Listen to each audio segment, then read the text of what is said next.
What is up, guys? It's Verns back here again with another Supercoach video. This time it is the NBL round 16 review. Look, a lot of games. Every team's on the double. So many games to watch. Not enough time to watch them all. It was hard. I did miss a few, unfortunately, but we had some massive scores. I made the decision at the last second, I guess in my video, where I decided to go KD route, and that was the best decision I could have made. It would have been terrifying against him, and first of all, you get to enjoy watching him play, and there is nothing more enjoyable than, I think, watching KD and Harold play. So having them both on your team and being able to root for both of them and enjoy both of them, like, it really makes you enjoy those Adelaide games. So I'm very glad I had him. 105 as our captain. It was awesome. Unfortunately, we did make a last-second move that kind of lost us some points. And that was doing the pod move of putting Derek Walton Jr. on field. Hindsight, I think it was correct. Now, obviously, you can't base it on the results that, yes, he got injured, he went off on a -1. That sucks. Didn't get to play a second game, probably out for the rest of the season. But it was him or Kel, and I think with that, I think only 20% of people had actually Derek Walton Jr. on field, where the rest had like Kel. Obviously, there's, it's not just Kel or Derek Walton Jr. There's obviously anomalies there. The guy that won the weekly didn't have Derek Walton and things like that. But for the majority of people that basically owned them, which was a large percentage of the competition, like only 20% of, I think, the 56% of people that owned Derek Walton Jr. had him on field, and I was like, you know what, I'm going to play the odds and go for Derek Walton Jr. on field, play against the pack and try and gain a little bit of ground. Also, we saw the results of what Sobey and Hurt did. Hurt put down 97 points in total. I don't know what Sobey got at the end of the day, but I think Hurt had 59 in their first game, and Sobey had like 53. That is absolutely bonkers. Yeah, if Derek Walton Jr. doesn't get injured, I would expect him to honestly have put out very similar numbers. Obviously, he eats into some of Sobey's, and so he would have eaten into some of his, but maybe he takes some of those points. We have someone like Foxwell who put up like 23 points. Glover got like 30 points, eats into some of those points.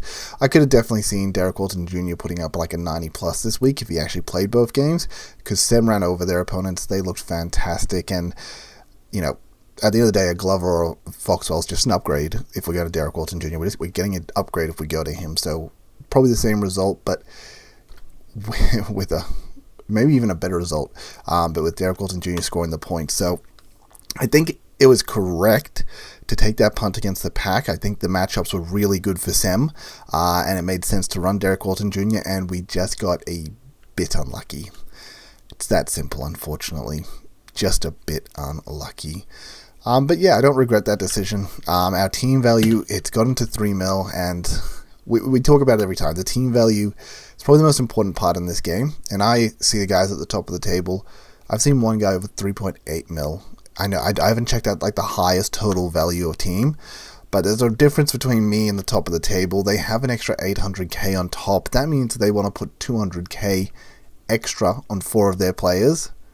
They can, and that's why I end up with 4 rookies, and they end up with a team full of premiums, and I'm just falling behind the pack every week because we're having rookies drop like 8s and things like that, where they're having premiums like Oliver drop like a 55 and things like that instead. Obviously, Oliver bounced back. The 55 was pretty good, but I think, I would have ended up probably captaining. I wouldn't even be surprised if I went for Derek Walton Jr. captain, and would have much worse if I didn't go for KD. So I think, made the right decision in my trades. Trades have obviously already happened for this round. You can see my live score, so you may know who I already brought in. I'll be honest, I hadn't watched this game yet, but I had to make the recording. I'd only watched like half time, and I was like, okay, I'm kind of spoiling this for myself, but I would need to make the recording. If I don't make the recording now, I don't have time later to do this, so I've just got to accept that, unfortunately, I'm getting the game spoiled. But yeah, 518 for the round, went back 136 places, which isn't the end of the world, but yeah, unfortunate. We just know we're behind the ball, and just lost the 50-50 this week. We were still heading in the right direction. I still thought top 1,000 was possible if we kept going the way we were, but yeah, it really hurt, unfortunately. I'm going to really quickly listen back to this, make sure the audio is good before I continue the rest of the video, so I will tune back into you guys in just a moment. And welcome back, guys. Yeah, I listened back and it was actually really loud. I know that I've got the mic really close today because I just felt like the other videos were maybe a bit quiet. So I thought I would bring it closer, get that clearer quality. And it was actually really loud, and I'm not talking very loud, so that was pretty nuts. But I think it's okay volume. Hopefully, I can move it back a little bit from here, and it will be like perfect. I'm not doing a second take, so sorry in advance. As you'll probably notice as well, I had a little haircut, got rid of the rest of that blonde in my hair, so only have little tufts sort of left. But this is how the team ended up going into the week. So with Derek Walton Jr., who was on field instead of Kel, if we jump on the actual scores, obviously we didn't have Menenga or Foxwell. We had a -1 from Walton Jr. on field over Kel, and then we had Zakowski with his 12. But then Zakowski ends up getting injured again. I saw the injury symbol on him. I looked into it, didn't see anything, saw that he probably wasn't suiting up for Friday night, so I don't know what he did, but just decided I just got to get rid of him. He's been burning away on my bench, not doing anything for a long time, and I really should have got rid of him ages ago. But yeah, I'm in a tough position now where I kind of had to get rid of Zakowski. Bairstow needed to go. Honestly, White needs to go. He's not as much as a problem as the other two, in my opinion. And I think Peatling's okay at the end of the day. We already saw the results. Zakowski to Menenga. Big bank there. The 39 from Menenga is insanely good, so that's awesome to start this week. And Bairstow with the 0 is a bit unfortunate, but I'm not too surprised. Hopefully, my biggest thing here is Foxwell getting the big minutes now. Obviously, Derek Walton Jr. being out of the side for what's expected to be the rest of the season. That's what I read last time. That just means Foxwell is going to be really good. I mean, with him out of that game, he dropped, I think, 23 or so points in it. And we saw when Derek Walton was out of the team earlier in the season, he was really, really good and actually got really, really expensive at some point. So I think it was around these, 47s.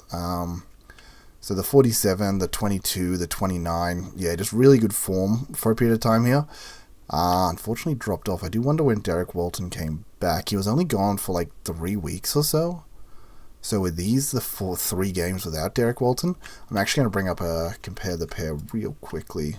Put them next to each other. That's my random BBL. As you can see, I suck at BBL, and sorry in advance for exposing you to me sucking.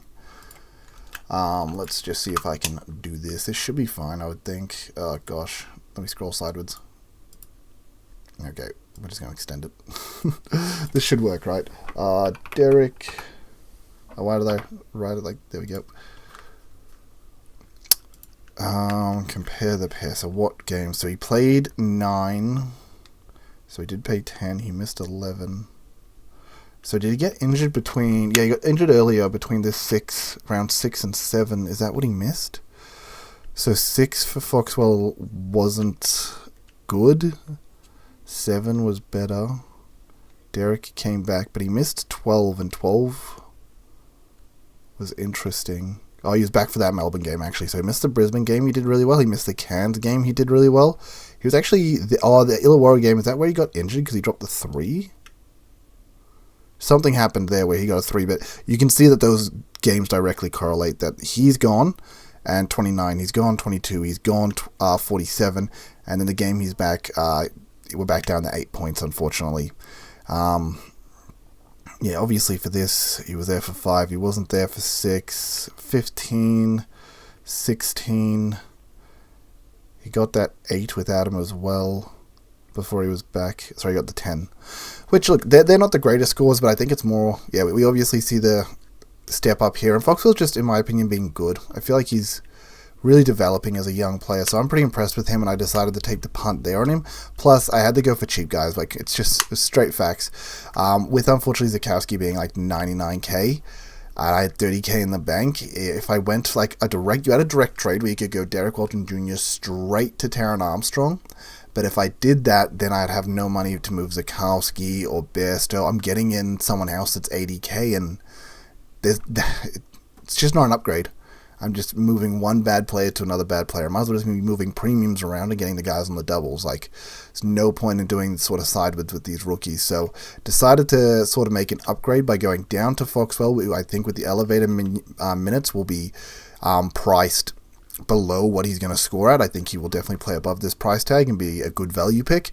And it meant that we had more money to go up from Zukowski. Decided to go for Menenga, who had been in red hot form last week. Looked good, looked dominant, looked like he wanted to be there. Looked like he wanted to score the ball. He looked aggressive and just, it was really good. Really, really good to watch. And Taco did struggle a bit because they did double team down on him a lot. And it did cause him some issues. I do find it a little bit annoying sometimes watching New Zealand where they pass it into Taiko in the block and he's holding it above his head and New Zealand just weren't moving. Like, bro, you got this 7'6" guy down on the block with the ball above his head getting double teamed. Like, there is passing lanes, there are cutting lanes, there. Move. And, like, New Zealand just stood still and he just got a bunch of turnovers and it was really silly. But yeah, Menenga was super entertaining. He was very, very good, very aggressive. Got some massive slams and they looked awesome. And I was like, you know what? I'm feeling this. I'm feeling Menenga, and I know that we've already seen the results, but like I'm feeling pretty good about that 39. He's going to make 30k this week alone. New Zealand have not just the double this week, but they have the double the following week. Another reason I went for him. I do think, unfortunately, with Fox, well, it's just the double this week and then 3 singles to end this. No, they have another double, actually. Yeah, and a double in 19, which is a round where not many teams have the double. It might only be Sam and Illawarra that round, I believe it might be. So yeah, it was a good round, I think it was good to get him. So we get the double this week, the single next week, and then, the double this round, single next round, and then a double again. So I think that'll work well.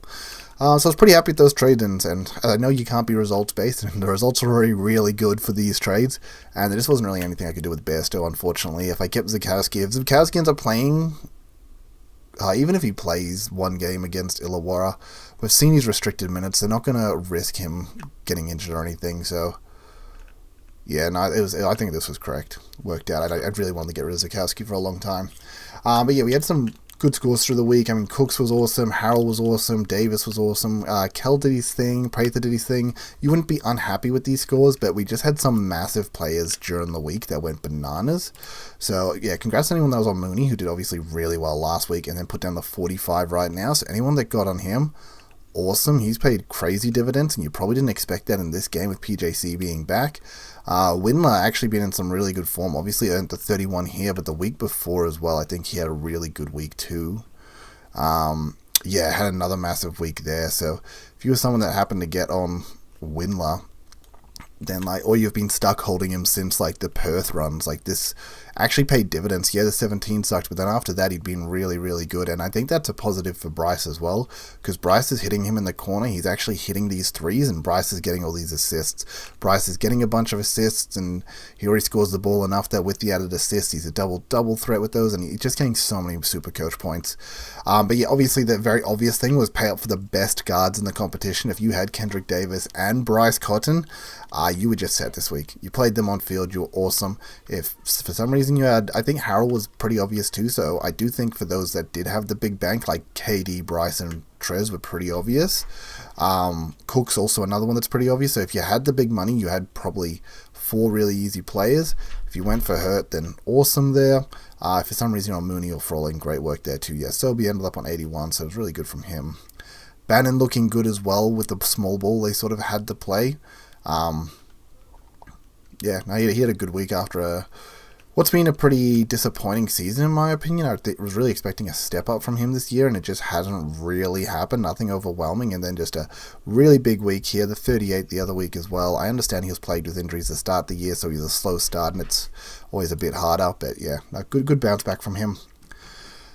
And I think Warningberg is actually a really good one. I think most people, if you are targeting trades this week, the main guys you really want are Cairns players. They're the guys with the most doubles to end the year. We have obviously everyone has a double this week.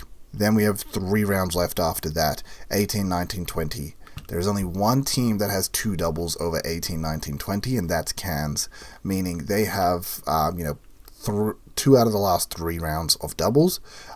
Every other team basically only have 1 round of doubles, with teams like Melbourne having no rounds of doubles. So Cairns were players to get this week. I would recommend getting on Warningberg if you can. Obviously being a bit injury prone, so it can be a bit hard there. If you have already pre-prepped Taron Armstrong, congrats, that's awesome there. Definitely someone I would recommend getting on if you could, and I wish I could have gone Derek Walton straight to Armstrong, but this just made more sense in my head. yeah, so Taran, I think they're the main three. Taran, Warningberg, and Groves. I know the consensus team have Groves and Taran already stashed on their bench, so they're feeling pretty good about this. Yeah, I mean, you only have Illawarra and Cairns on the double in the last game. If you do get off your Illawarra players, you can probably get back on them later. If you can hold them for now, then awesome. I mean, obviously for this round, you just want the best players, and if you have enough money, you can have those best players. Perth actually have a double in round 19 as well, so Sem, Perth, Tassie maybe? What have we got on 19, sorry. So Perth, Sem, Tassie, and Adelaide. There we go. They're the final. Adelaide are the other guys, I guess. Sorry, I forgot to obviously say them. So they do have the double this week, next week, and round 19, and then the single for the final round. So most people already have these Tassie players, though, because they've had a good run for a while. The main ones you really want are Harrell and Davis. If you've held a Humphrey, he's been pretty good for you. If for some reason you're on a Martin, he has not been very good. But yeah, these are really the only two guys you want. And DJ isn't consistent enough, in my opinion. So yeah, I mean, if you're looking at this week for the best players, let's talk. At the end of the day, it's very obvious. KD and Cotton, captain. I just don't think it's impossible to look past KD. They're also going into Cairns, who haven't been very good this year. I mean, they're the bottom of the ladder for the reason, so they probably get cleaned up by Adelaide. KD and Harold probably go nuts. I'm pretty sure last time they played, that's where Harold dropped like the 78 on them. 71 points on them. So yeah, Adelaide going to go bananas on them, I would think, again. And Perth, actually not the best defensive team. They've been getting it a bit more together now, which is good for them heading into playoffs. But yeah, I want to see Adelaide get out. I guess the other thing is I'm always voting for Adelaide to win because I want to see them make playoffs because they're just so entertaining.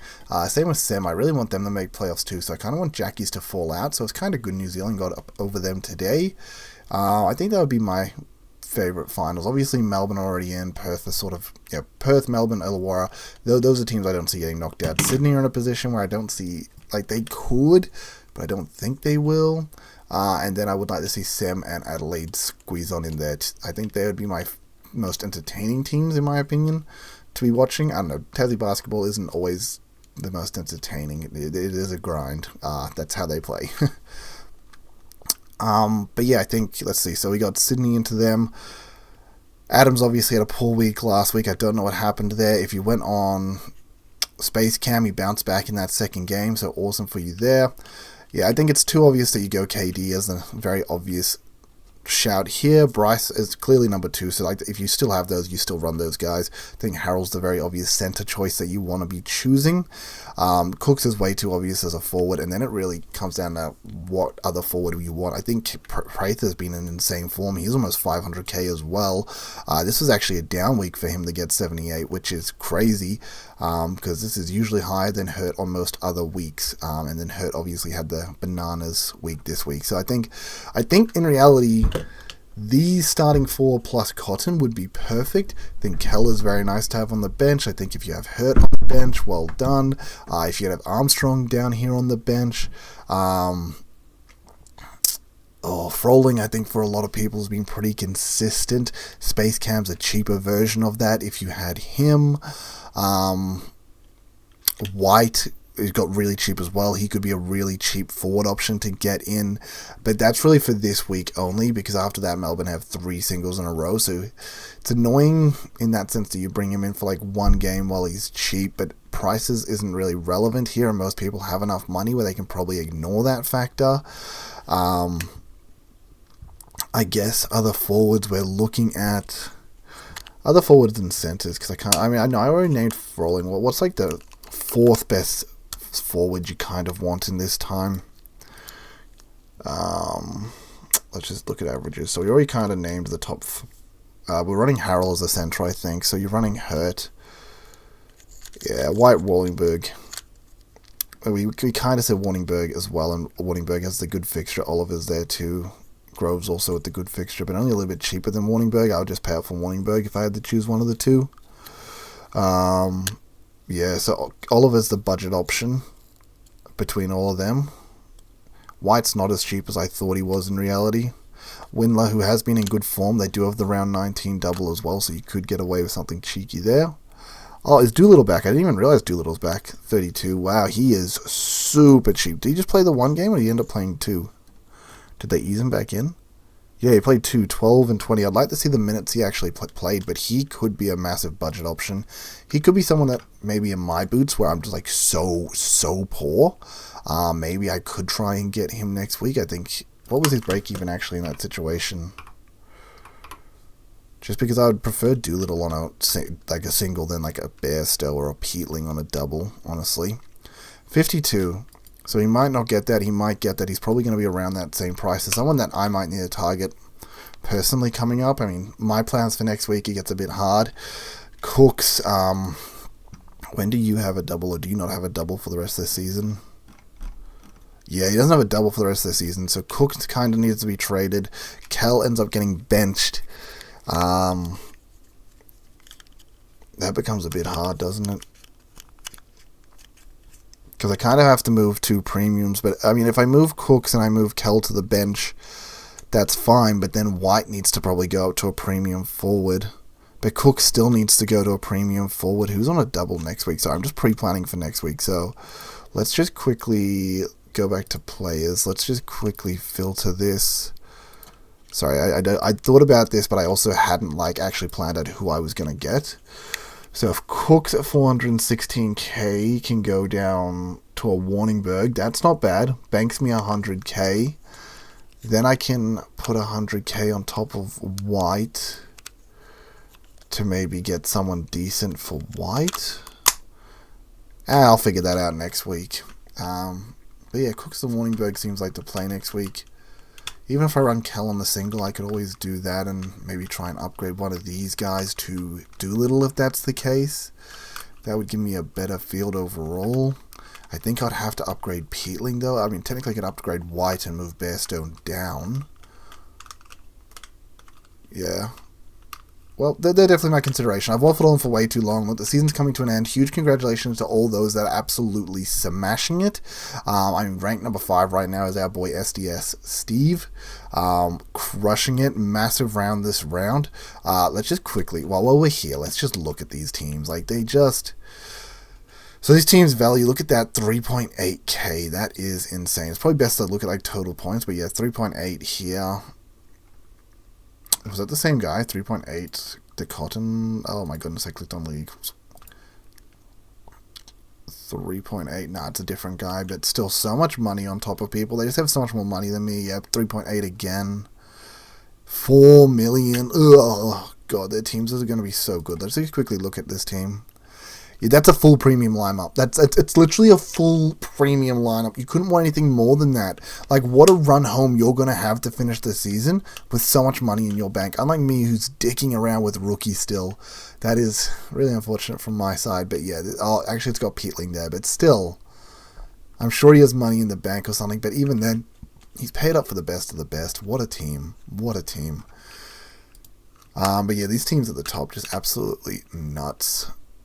So good. This team's actually a bit cheaper too. Oliver and Wieskamp. Still much better than my team. Still got way more money on top of us. 3.8k. It's still way better than anything I'm at. And at the end of the day, they have Cotton over Kel, who's over 100k more. Wieskamp over Peatling, that's 70k. Oliver over Bairstow's 150k more. Yeah, there's no point in counting the difference. We know I'm way behind in the money game. So I think that's my learning lesson for next year. It's need to stay on top of the money. We got unlucky. We got off Hickey at the wrong time. We ended up earning so much. Got off Glover at the wrong time. We earned so much money. We didn't go for the Cotton route. We ended up getting KD, who kind of matched him for money, even though we lost points. But yeah, I mean, that's really the key here. If you can build a strong team to run home, I think that's way better than trying to dick around getting points early and trying to build a lead early. But I guess they're one and the same. If you're scoring points, you're making money.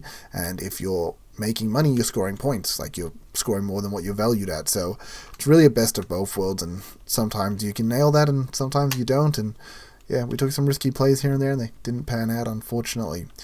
We will just do a real quick shout-out to all those that are in my leagues. I didn't actually make top-tier finals in all my leagues, unfortunately, so shout-out to all those that have this one I will actually play in the top half somehow.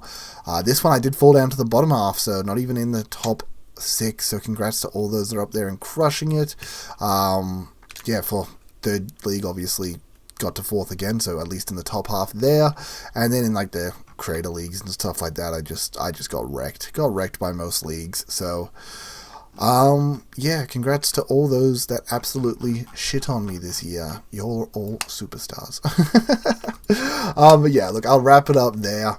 We're getting into the AFL season, not too far away. I'm obviously going to keep pumping out these videos, keep watching the games. I enjoy the basketball, and I'll start focusing a bit more on AFL stuff then. So yeah, till then, guys, peace, later.